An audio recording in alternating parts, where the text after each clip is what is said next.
record on this computer. There we go. Welcome again.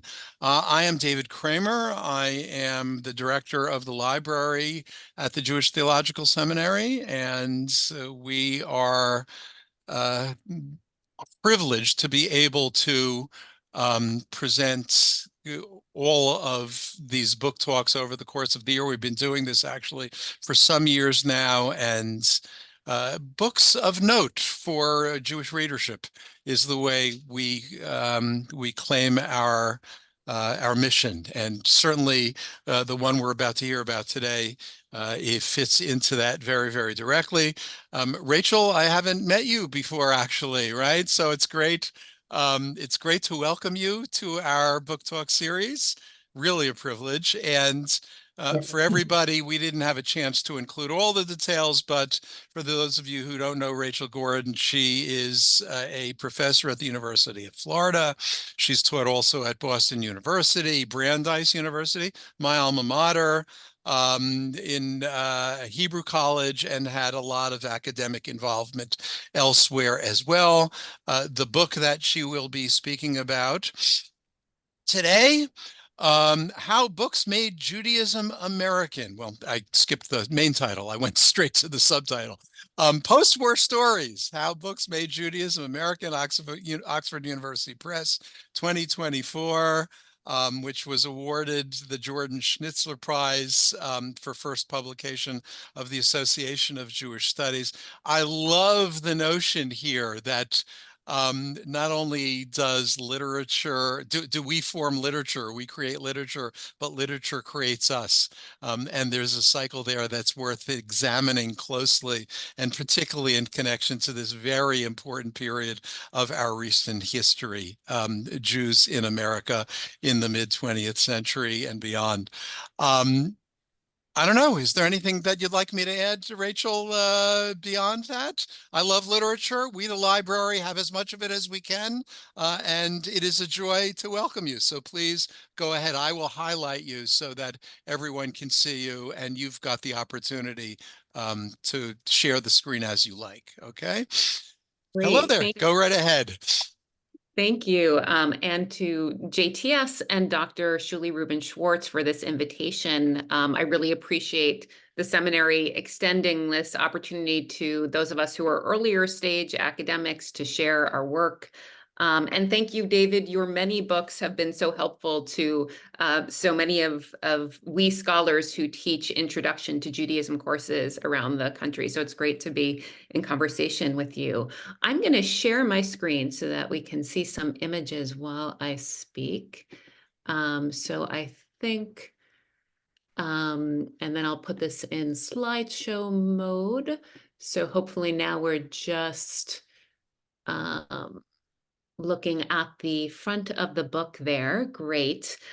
So this book, Postwar Stories, emerged from my own desire to answer a question, which was how and why did Jews in America shift from being considered members of a persecuted and marginalized race to members of a respected American middle-class religion?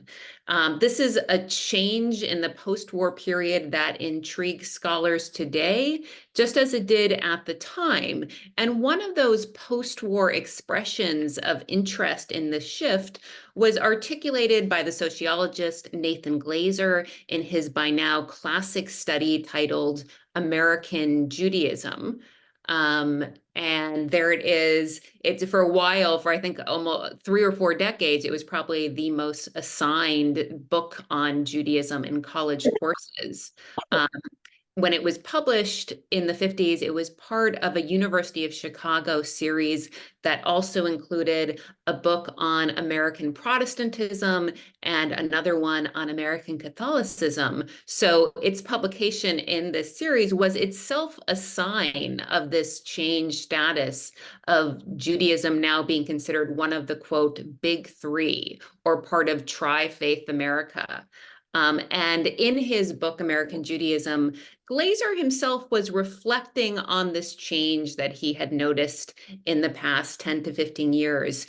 So he wrote in the opening of American Judaism, It would be an interesting essay in the history of ideas to determine just how the United States evolved in the popular mind from a Christian nation to a nation made up of Catholics, Protestants, and Jews. The most interesting part of such a study, which I do not plan to undertake here, would be to discover how it came about the Jewish group, which through most of the history of the United States has formed an insignificant percentage of the American people, has come to be granted the status of most favored religion. So we can imagine for many scholars of Nathan Glazer's generation who had grown up in the first half of the 20th century, this seems like a really dramatic transformation that by the mid to late 50s, we're really noticing as he calls it, a most favored religion status. That might be a bit of a hyperbole, but a lot of interest and sympathy for Jews and Judaism. And Glaser was not alone in making this observation. As I was reading primary sources from the late 40s and 50s when I was in graduate school and later, these declarations of awe and curiosity about how this change came about seem to demand more attention and exploration. So by now, many of us in this Zoom room know the reasons or some of the reasons for this change in status. Thanks to the work of many of my colleagues in American Jewish Studies, we're more aware of the influence of World War II and what it meant for American Jews to have served in the US Armed Forces. We also recognize the significance of American Jews having become more solidly middle class than ever in these immediate post-war years. And the role of this thing called the Judeo-Christian tradition, this idea that gained popularity in the late 1930s and 1940s to combat growing anti-Semitism, that American spiritual heritage was both Christian and Jewish. At this point today, we recognize that this idea itself was a bit of revisionist history, but it was useful in its time for promoting greater unity. And then there was also the Cold War to exert new pressures on Jews to explain themselves as members of an American religion. But one of the factors that I felt had not been properly explored to explain why we see this change come about was popular culture, the influence of popular culture, or what was referred to at the time as middlebrow culture, a term that I think was used a little more often in the 50s and 60s than we do use it today. But I want to read briefly from my book to explain how I'm thinking about middlebrow culture here. So I say the dynamic of middlebrow culture as mirror and engine of societal change is familiar to many. In the largely white suburbs of Boston, where I spent my childhood, my only regular exposure to African Americans was a popular television show about a Black middle-class family featuring a doctor father and a lawyer mother. I didn't recognize it at the time, but The Cosby Show, in spite of its creator's subsequent disgrace, taught me how to think about Blacks in contemporary America in a way that parallels the middle-brow Jewish culture of the mid-20th century. The TV show prepared me to be accepting of a certain kind of upper middle-class Black family, while providing no map of behavior and attitudes for interacting with Blacks outside these boundaries. Sitcoms like Will and Grace or Modern Family similarly helped change American ideas about gays and lesbians, and films such as Philadelphia in 1993, starring Tom Hanks, if you remember that one, instructed Americans to feel empathy for the victims of HIV. This is not to say that middlebrow literature caused societal change on its own. Rather, the books and magazines, articles that are analyzed in post-war stories furnished an arena for articulating and questioning explanations of post-war American Jews and Judaism. Readers of Introduction to Judaism literature wrote to authors and editors affirming the explanations offered, providing their own interpretations, or requesting clarification. They also spoke to their friends and families about what they read. In this way, Jewish post-war stories became part of readers' encounters with Jews and anti-Semitism, functioning in conversation with other texts and experiences. For Jewish readers, the literary genres analyzed here provided the experience of having their identity recognized by popular culture. As Charles Taylor observes, quote, "We are formed by recognition, and thus identity is, quote, partly shaped by recognition or its absence, often by the misrecognition of others. And so a person or group of people can suffer real damage, real distortion, if the people or society around them mirror back to them a confining or demeaning or contemptible picture of themselves." As we will discover in this book, the depictions of Jews in anti-Semitism and introduction to Judaism literature was capable of reassuring or harming Jewish readers, depending on the associations and emotions they evoked. For young people coming of age in the late 1940s, reading a popular novel about anti-Semitism that became an Academy Award-winning film, or encountering a Life magazine story about Judaism could make a strong impression on their understanding of the significance of anti-Semitism and Judaism in American culture. As Melanie McAllister has shown in her scholarship about the Middle East, popular culture matters when studying American attitudes because books, magazine articles, and films provide an intimacy to otherwise foreign subjects, making them personally meaningful to readers and viewers. So that's how I'm thinking about popular culture or middlebrow culture as I define it. And in the book, I'm looking specifically at what I call the mid-century middlebrow moment in American Jewish culture.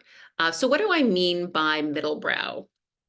Um, the terms highbrow and lowbrow emerged in the early 20th century and were rooted in the pseudoscience of phrenology, which posited a connection between skull size and mental capacity. What is now considered bad science thus helped facilitate the stratification of culture into brows or brow categories. The middle brow category first appeared in the 1920s and was revived in the mid-20th century by a light-hearted Harper's Bazaar article about brow categories, which was reprinted in a 1949 Life magazine alongside a pictorial chart that allowed readers to classify people into one or another of brow culture. So we see how this looked in Life magazine in 1949. And like a 21st century quiz that was used by readers to determine their Harry Potter character or Hogwarts house, the chart provided a fun and permissibly judgmental means of categorizing oneself and others. So let's just take a closer look at how this broke down. So we've got highbrow up there, and in the furniture category, an Eames chair and what was called a Kurt Versen lamp was considered highbrow. And for, let's see, for entertainment, ballet was highbrow, theater was a little bit below that. And on the next slide, we've got let's see here, causes. Art was considered a highbrow cause, and Planned Parenthood was a little below that. And it lists for reading little magazines, criticism of criticism, avant-garde literature as highbrow reading. And then this kind of categorizing, I just want to mention, is still around today. If you're a reader of New York Magazine, you might notice that every other week when it's published, they have a kind of chart of their own that lists sort of events from the news and categorize them in this highbrow, and they have despicable and brilliant. So I think I took this one from the most recent issue, and I'm just trying to see if anything stands out there. Yeah, they've got Nikki Haley at the top is still hanging on till the bitter end. So they list that as highbrow. Anyway, As you can see, middlebrow is rarely a neutral term. It often connotes insult or disparagement. The power of mid-century Jewish middlebrow books and essays was in making Jews and Judaism into subjects that Americans could understand and accept. Before World War II, many Americans viewed Jewishness as a threat, a liability, or at best a curiosity. In the immediate post-war years, Jewishness was on its way to becoming an identity fostering pride. Like, quote, the least understood of all major religions, that was how it was described by one scholar in the 1940s, to a mainstreamed third faith status. At mid-century, establishing a newfound sense of acceptance of Jews and Judaism required dismantling entrenched, denigrating attitudes towards Jews imbibed during the previous decades and replacing them with positive associations. Thus, middlebrow's accomplishments lie in the way it normalizes and uplifts, making readers and viewers feel comfortable with what once seemed unacceptable. This is also why middlebrow is often criticized because of its blatant efforts to make readers feel good. So affirming middlebrow culture, in other words, plays a key role in the shift that I'm describing happening for the status of Jews and Judaism at mid-century. And my book, Postwar Stories, looks at two genres of this middlebrow literature, the 1940s anti-Semitism literature, and on this slide, we see just a few examples of these novels that are exposing and attacking American anti-Semitism. And then the other middlebrow genre that I am interested in the book is the introduction to Judaism literature of the 1940s and 50s. And here too are just a few of the examples.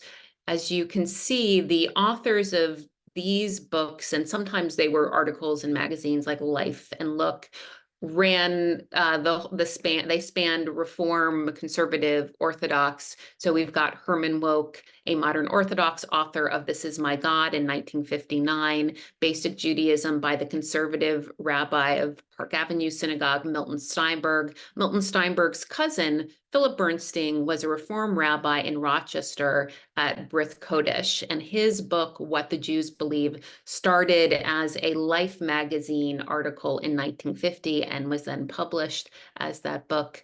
Rabbi Morris Kurtzer has one, and Ferdinand Isserman. These are just a few. The genre is more than 40 titles, actually, if we're looking from the mid 40s to the end of the 50s, which is the period I'm focused on in the book. This is a genre that we see continuing into the late 20th century and today. So for instance, I'm thinking of Sarah Hurwitz's recent book, Here All Along. And I just noticed, I think Noah Feldman, the law professor at Harvard Law, has also a new book out that's similarly a kind of primer on Judaism.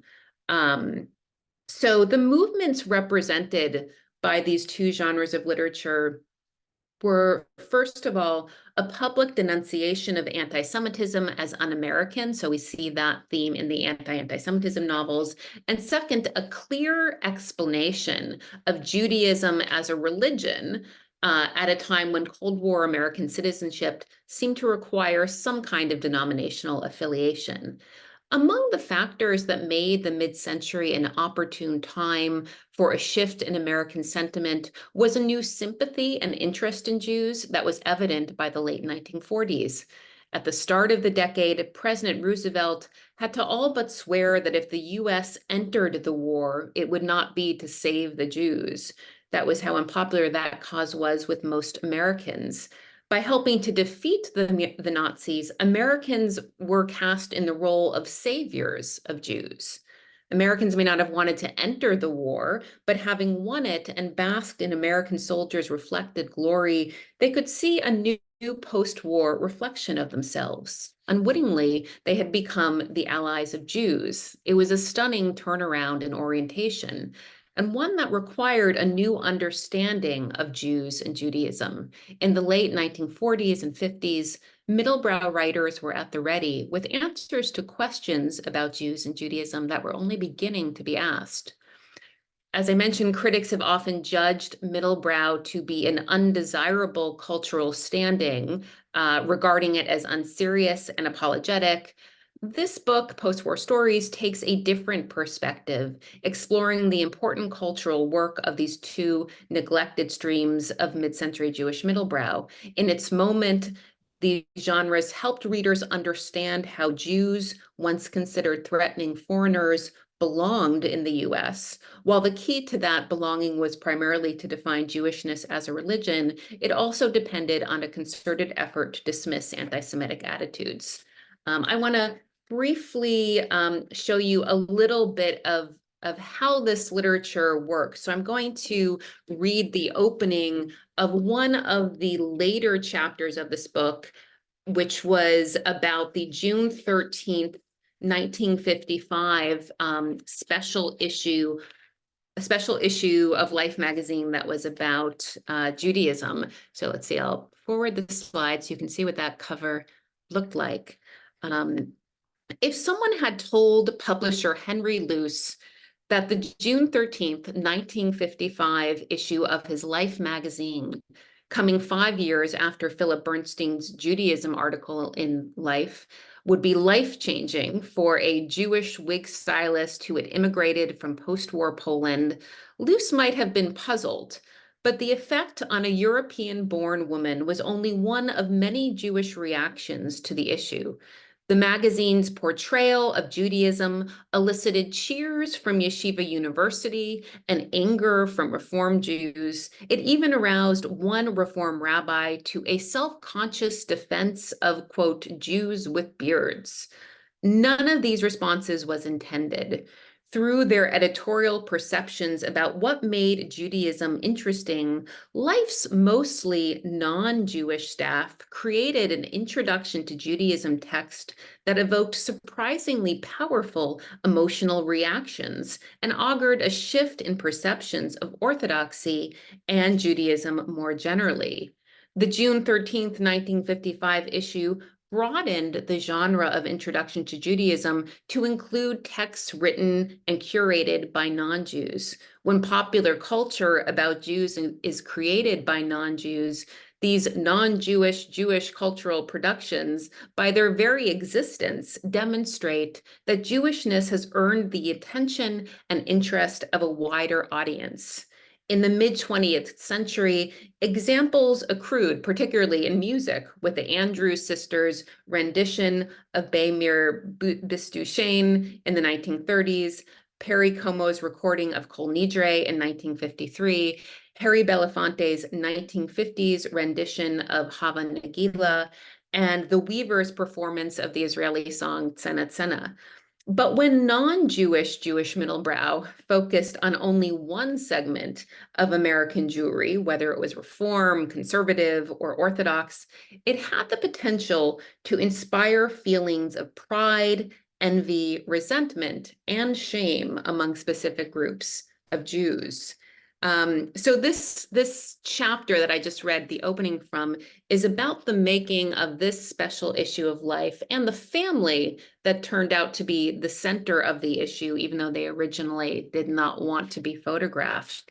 And as you can see, it was Mrs. Toby Fink who in a way became the most famous from this issue.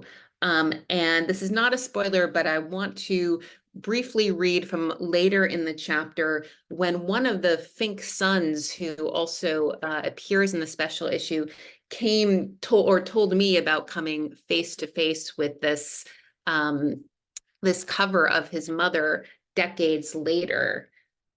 So some 30 years after the Life article, Moshe Fink unexpectedly came face to face with the Life image of his mother. He was picking up his wife from a Brooklyn shop that styled Orthodox women's wigs. Moshe's wife, Etty, had telephoned him to pick her up and asked him to come inside the shop. The woman who was styling her wig wanted to meet Moshe. She had heard the family name and immediately asked Etty if it was the same Fink family from the 1955 Life issue. It was. When David met her that day in the shop, she still had her copy of the magazine. The woman had saved it, she told David Fink, because that June 13th, 1955 issue of Life had saved her. The woman had survived the concentration camps in Europe only to return to her hometown in Poland to find herself unwelcome. Stones were thrown at her. In post-war Poland, she felt that dogs were shown more sympathy and affection than Jews. Convinced that the life of a Jew was worthless in Poland, she immigrated to New York. Having shaved heads in the concentration camps, she declared herself a hairdresser, but her life was without meaning. I existed, she told Moshe years later. She put food in her mouth, went to work, came home, but it wasn't a real life. And then one day she saw the June 13th, 1955 issue on the newsstand. It changed everything, she told Moshe, to see a Jewish lady lighting candles on the cover. It meant that a Jewish life was worth something in America. Even more stunning, it meant that the life of a Jewish woman mattered. It is not difficult to imagine how empowering it felt for countless Jewish women to see that image of someone like themselves on the cover of such a popular magazine. The woman in the wig shop had saved her copy of the magazine for years. It would always sound corny in the retelling, but life had given her life again. It was an example of what middlebrow could accomplish. The magazine had brought Orthodox Jews, a group that seemed perpetually on the margins of American life, into the very center. For some Orthodox Jews in America, the June 13th issue marked a turning point. So that is just a small part of the book. I haven't spoiled too much here, but I wanted to give you a sense of how I see middlebrow culture working and the changes it helped produce in how Americans understood and thought about Jews, Judaism, and anti-Semitism. David, I'm happy to talk more or answer your questions or We're other. good. Before I invite, and I mean, now's a moment to invite questions. There are a couple already in the chat. I just want to provide you the opportunity to lay out the fuller contours of the book so that people who aren't familiar with it yet, get a sense of what your chapters cover or what your topics are more broadly. Hmm. Yeah, thank you for that. So the book is pretty chronological, and I begin in the 40s, or actually I begin before the 40s, because I'm talking about change at mid-century. After the introduction, the first chapter is really looking at the beginning of the 20th century, because one other way to understand what the book is doing is explaining how Jews move from race to religion. I see this as a way to explain how the meaning of Jewishness changes over the course of the 20th century. In the first decades of the 20th century, Jews are often understood as members of a race. So, and in a pretty kind of subhuman, marginalized, persecuted race at that, especially in the 20s and 30s. In the 40s, we still see that race discourse, but in the anti-Semitism novels of the 40s, we also see a real concerted effort among these novelists to teach their American readers, both Jewish and not Jewish, to sort of stop using the language of race and to think and talk about Jews as members of a religion. And this makes sense for many reasons, but one is, with the shadow of what's going on in Europe at the time, Hitler's racist anti-Semitism starts to delegitimize this racial categorizing that Americans had actually been very good at on their own.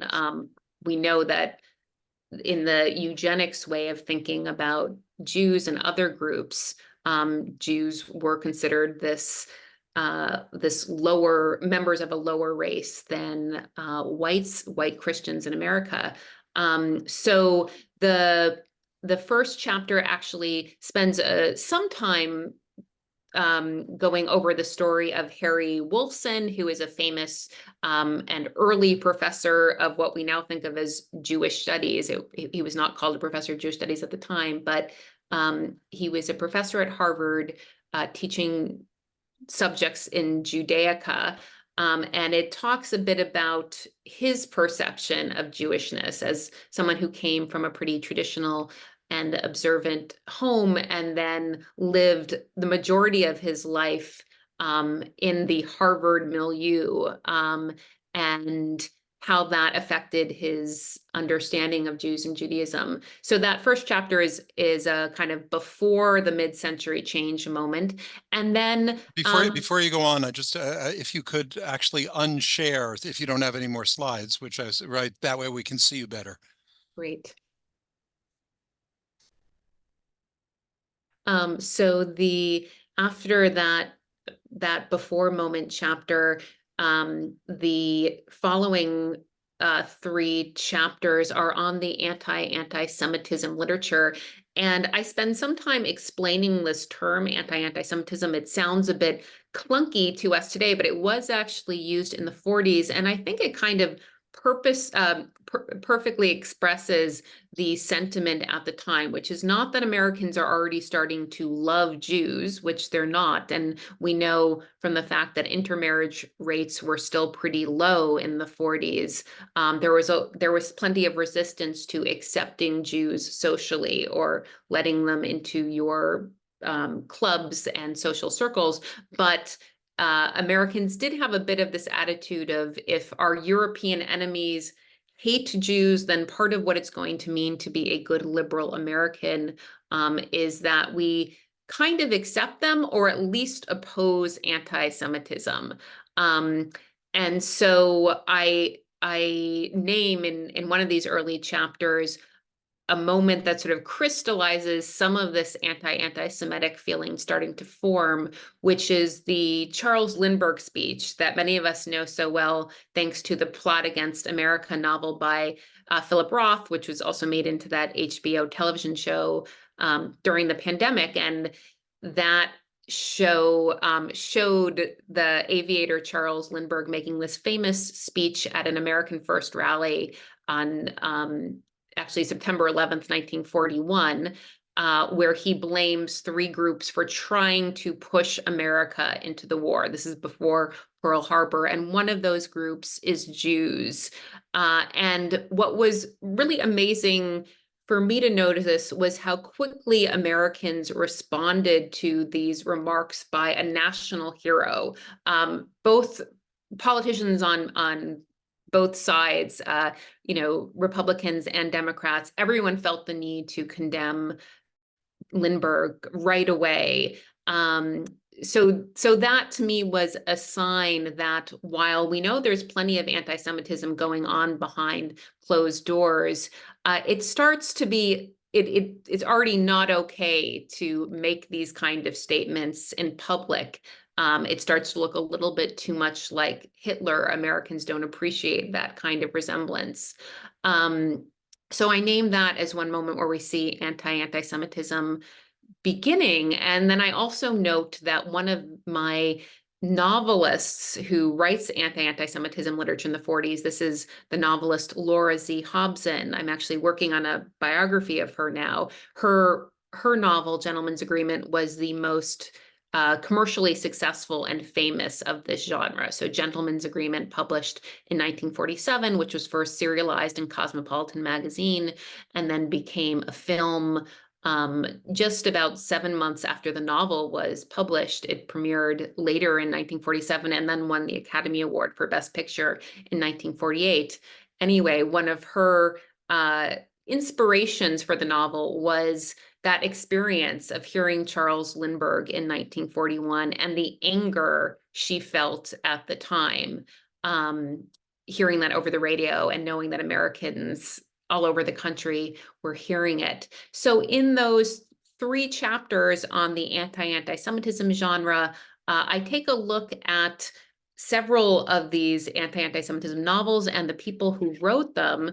And chapter 3 is called When Women Made Anti-Semitism Fiction Popular, because as it turned out, several of the more commercially successful examples of this genre in the 40s were written by women. As it happens, these novels are the ones that are mostly forgotten today. Gentleman's Agreement has gotten more attention in part because it was this very famous film starring Gregory Peck. But other examples include one called Earth and High Heaven, written by the woman novelist Gwethelyn Graham, who was a Toronto-born woman, and another was an award-winning novel called Wasteland by the Jewish novelist Jo Sinclair. That was her pen name. Her real name was Ruth Side. She was from Cleveland. And another friend of Laura Z. Hobson's, Margaret Halsey, who was married for a time to one of the Simon brothers of Simon and Schuster, also wrote some literature that fits into this genre of anti-Semitism literature. So I spend some time talking about how these writers' backgrounds informed the novels they wrote and how the novels were received, and the kind of portrayal of Jews and anti-Semitism that they offered readers. So those chapters go into the 40s, and then my bridge to the introduction to Judaism literature is the fact that many rabbis were, of course, aware of these successful anti-Semitism novels, and many gave sermons about them, especially Gentleman's Agreement.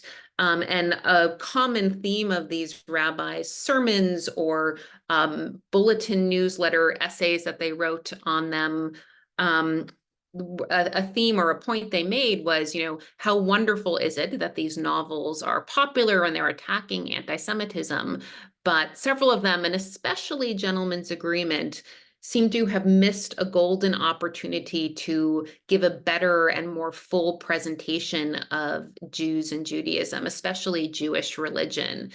For a novel like Gentleman's Agreement that really seemed like a Jewish novel to many readers because it was about this Jewish issue of anti-Semitism, it seemed like Hobson had done a remarkable job of avoiding any mention of Jewish ritual. You finish that novel and the film with no more understanding of Judaism than when you started. And that's especially interesting when you contrast that film to a famous Jewish film of a generation earlier, The Jazz Singer, where we really hear Jewish language, we see Jewish ritual, we see a lot of distinctive Jewishness. And Hobson does none of that in Gentleman's Agreement.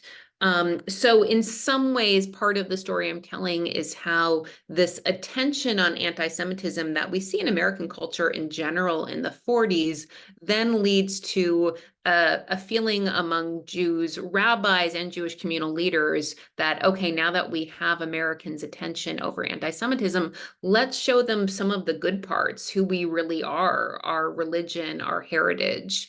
And that is the feeling that inspires a lot of this introduction to Judaism literature we see in the late 40s and 50s. There is a real progression of the intro to Judaism literature. In the beginning, the first examples of it are pretty straightforward, explain real primers on the religion. And and they don't always go into much detail of the distinctiveness. So we don't see much discussion of the Talmud or Nida and rules around the mikvah and Orthodox observance. By the mid-50s, that's already changing, and this special issue of Judaism I just touched on from Life in 1955 is an example of the change we see in how Life magazine approaches Judaism. They had done a special cover article in 1950, and that one was written by this Reform rabbi. And it doesn't go into much detail about Jewish distinctiveness. And by the mid-50s, as I show in the archival material between Henry Luce, the publisher, and his editors at Life, Luce really wants what he calls a more colorful and interesting portrayal than what the Reform rabbi had offered. The Reform Judaism he considered a bit too bland and boringly similar to Protestantism. So already by the 50s, we see this appetite and interest among Americans for what's sort of exciting about Judaism. And the success of Herman Wouk's 1959 introduction to Judaism, his book, This Is My God, is another example of that. I am also showing that by the late 50s, we see more Jewish writers and rabbis bringing in parts of their biography to explain how Judaism works. And this is a pretty common narrative strategy today, too. In most introduction to Judaism books, we also see authors talk about what Judaism has meant in their own lives. And the end of the book does actually end more kind of in the 70s with what I consider the after moment to this mid-century Jewish middlebrow moment in American Jewish culture, because it is a moment, and I do see it having an end. Thank you. Okay, very good. Several people asked actually about, I mean, do you write about, do you comment upon the place of well-known books like Marjorie Morningstar, Exodus, and the like, and or a short story? Is there one that you can choose as an example that for you is illustrative of the phenomenon that you're discussing as a whole? Let's see here. I mean, with the, Exodus doesn't really fit into my genre because I'm focused here on the anti-Semitism and the introduction to Judaism.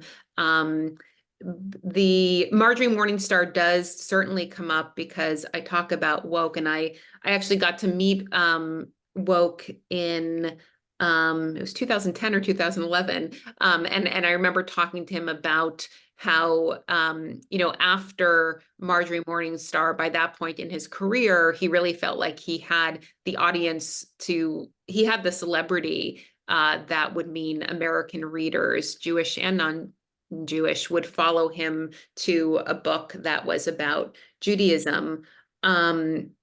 I guess one of the ways I talk about Marjorie Morningstar is this idea of a Cold War masculine Judaism that comes up in Woke's introduction to Judaism books. This Is My God, and I see it in Marjorie Morningstar too. There's a scene early in the novel where Marjorie is watching her brother become a bar mitzvah. And he is up there, of course, chanting the Torah and the Haftorah, and she really describes him as being able to embody Judaism. And she's sort of passively watching and is aware that she does not have the same skills. And she's also, her internal thoughts and feelings are how wonderful this kind of masculine Judaism is, and she sees it in her brother, and she's proud of that. And that's something we see in a few of these 50s introduction to Judaism books. In terms of a story that is emblematic of what I see going on here, I guess one of the introduction to Judaism articles that I describe is Arthur Cohen's 1959 essay in Harper's called Why I Choose to Be a Jew. And Arthur Cohen grew up in a pretty wealthy Upper East Side Manhattan assimilated Jewish family. And he begins that essay by explaining how he was considering converting to Christianity. And the essay then proceeds to explain why Judaism is something that people like him could and should be choosing. And this is a reminder that it does have this religion status in America today, when Jews could also choose not to be Jewish. That's part of his point, that the American context has changed and Jews are not Jewishness is not a liability. It's not trapping you into an identity. It's this rich heritage and religion that even people with sort of amazing resources as he has would choose to adopt on their own. Okay. And a very important question, is there, could you reflect on how the arrival of survivors in the Mm. US impacted the phenomenon that you're describing? Yeah, one of the that's a great question. And one of the things it brings to mind is the way this literature treats more religious Jews. So in David Goldstein's questions, I guess I'm thinking particularly of the Hasidic survivors and those refugees. They show up often in this literature. And so even in Gentleman's Agreement, Laura Hobson's 1947 novel, her main character, Phil Green, this non-Jew who, just to remind folks, he pretends to be Jewish in order to write a magazine story about anti-Semitism. He makes the point in the novel that he really only has tolerance for the kind of Jew who looks like him. And this is the assimilationist message at the core of this novel, that at this point, an author like Hobson is not willing to actually bring the Hasidic, the Jews who are really distinctive in their appearance and practice, into her circle of tolerance. We also see it in this June 19th. It did include photos of Holocaust survivors, Hasidic Jews. This is in response to, as I mentioned, Henry Luce's desire for a more colorful and interesting Judaism. And as this chapter explains, many Reform Jews were upset by this portrayal, and they wrote to Life editors sort of complaining about them having cherry-picked the photos of Jews with beards, the Jews who were obviously Orthodox. These Reform Jews were embarrassed by that presentation. So what was interesting to me about the Life issue is it seemed a moment of confidence for many Orthodox Jews who felt this had been a positive portrayal of them. And for Reform Jews, they complain sort of specifically about these Jews with beards, when we all know that many of us, even religious, conservative, and Reform Jews, do not have beards. So even though we think of the 50s as a time when Jews are gaining greater acceptance, the reception and response to these portrayals of Judaism made clear that there was still a lot of anxiety about how we look in popular culture. And looks are always important, aren't they? My daughters won't let me shave my beard because they've never known me without it. Okay, so we've got another few minutes if anybody wants to add a question. I just shared through the chat once again the link Thank and the you. promotion code for purchasing the book from the press at a discount. So easy to get. Thank you for sharing that with us, Rachel, because we all look forward to it. I'm going to do this like an auctioneer, right, and provide the opportunity. Anybody, any further questions? Going once, going twice. Okay, I'm going to leave it. Oh, we've got a hand up, actually. So if you willing to take a hand? Of course. Okay, go ahead. You please go right ahead with the question. Was there any influence through, because I grew up in the Second World War, and I remember very clearly that the books that we had on the table, that, you know, everybody else seemed to have too. Katantan, What the Moon Brought, a whole bunch of books in English that were clearly popularizing religion. Okay, but after reading them, you really felt good about practicing religion. Thank you, Yeah, Yehudi. It's so great to see you. It's been a long time, but thank It's you. great to see you too, David. Thank you for joining us, and thank you for the question. Go ahead, Rachel. yeah, I mean, what you just described, that feeling good about seeing that reflection of Judaism that was positive, that is most of the response that I see from Jews to these articles and books, that it was a very positive experience. And I mean, we're familiar with this today. People And talk written by women. several of the novels are written by women. Well, those Interesting. are novels. Those are more like portrayals. In other words, Ketantan what the moon brought are, in a sense, they're fiction, but that's not the way most people understood them. Just the same, it was American Jewish women writers who put them up, and they were being read during the war. That's the point I'm really trying to make. Mhm. Yeah. Right.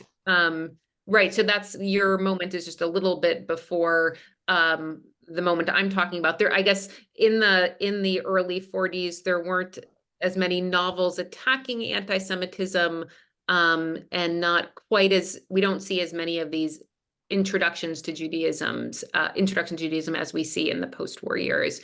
But there were books that, as you're explaining, in effect ended up presenting Jewishness or Judaism to American readers. Well, that's great. I see a thank you.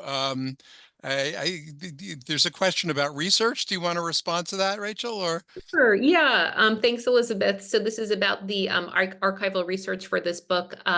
I looked into the life archives for the life articles because I've been looking at one from 1950 and one from 1955.